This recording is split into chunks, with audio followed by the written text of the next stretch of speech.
Hi, I'm Diana. And I'm Brendan, and today we'll be presenting our Design Day presentation. So shown here would be the poster that we would have presented at Design Day.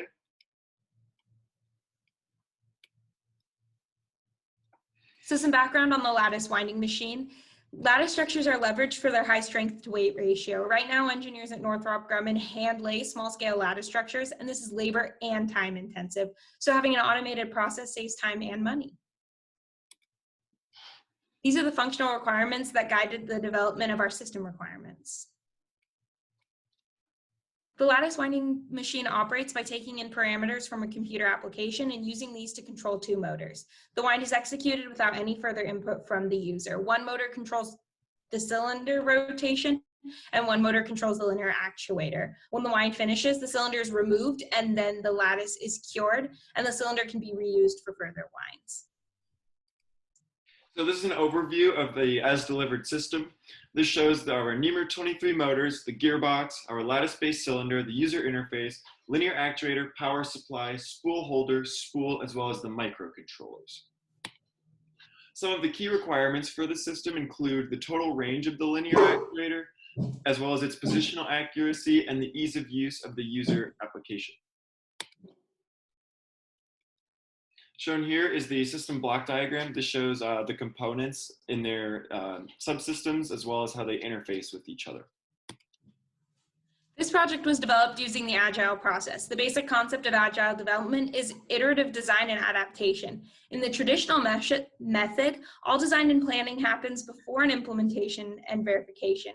In Agile, this process is repeated many times through development cycles. An iteration, it builds on the previous iteration. Following the Agile methodology, we prioritized our work. We did this using determining critical technologies, possible long lead times, and kernel pieces of our system. So using those methods, we decided to first prioritize the linear actuator subsystem, then the motors and motor control software, then obtaining carbon fiber, then implementing the user interface software, and finally the cylinder tensioner and frame. These are drawings of the system. This is the full lattice winding machine. Here you can see the user experience subsystem. And this is the lattice-based cylinder subsystem. And finally, this is the applicator subsystem. And here you can see the software that's used in the system.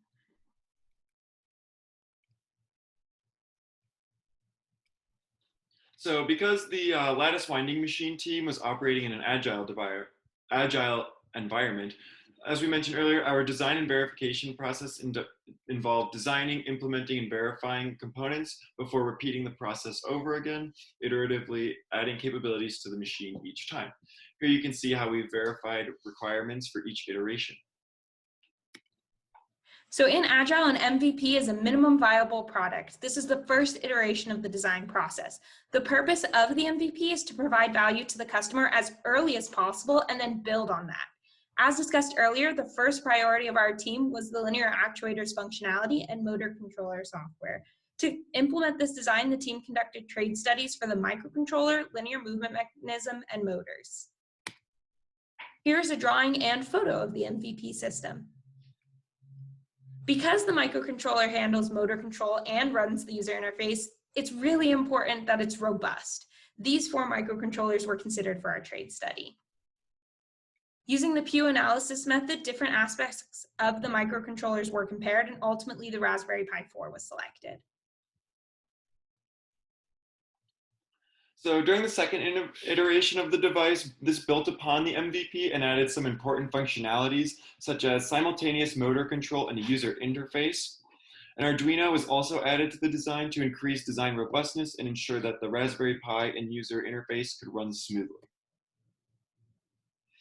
The hardware for the system is mostly the same between the first 2 iterations. However, in iteration 2, the software was quite a bit different as we added more functionality. There's a wind lattice context as well as a maintenance context. The wind lattice, like it says, is for winding the lattice, and maintenance basically allows the operator to move the machine in any way that he desires. So before writing software, a flow diagram was designed to ensure seamless software development, which would fulfill the necessary requirements as well as flow logically. So as I was mentioned earlier, both user contexts provide necessary functions that an LWM user needs. So winding the lattice allows the user to enter parameters, while the maintenance context allows the user to send specific commands. The final iteration contains a fully built machine with all system requirements verified.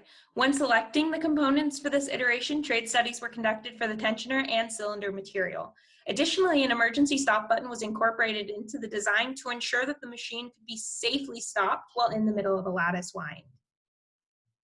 And here are some images of the fully built lattice winding machine. The built machine, as you can see on the right, successfully lays fiber on the cylinder. The motor system is capable of synchronous motion with accuracy to 2% of the carbon fiber width, and the firmware and UI easily turn desired geometries into motor commands.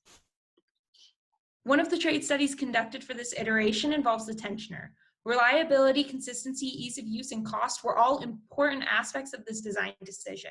It also needed to interface with already implemented components. Methods considered included a modified fish rail, an adjustable nut, and a rotary damper. Because of its superior qualities for consistency, reliability, and cost, the rotary damper was selected. So the ATP was developed following a template provided with the course. It includes test descriptions, data sheets, and a list of testing materials. So once a requirement is verified, the SRVM is then updated with the verification results. And shown here is an example of the memory inspection that we did. Shown here is another verification for the linear actuator that we completed, as well as its results. And this is the lattice winding machine system requirement verification matrix. We have successfully verified all system requirements except the overlay of individual strips within a member. The team is working to ensure that this requirement is verified, but before delivering the system to our sponsors. And now we will show a brief demonstration of the system in use.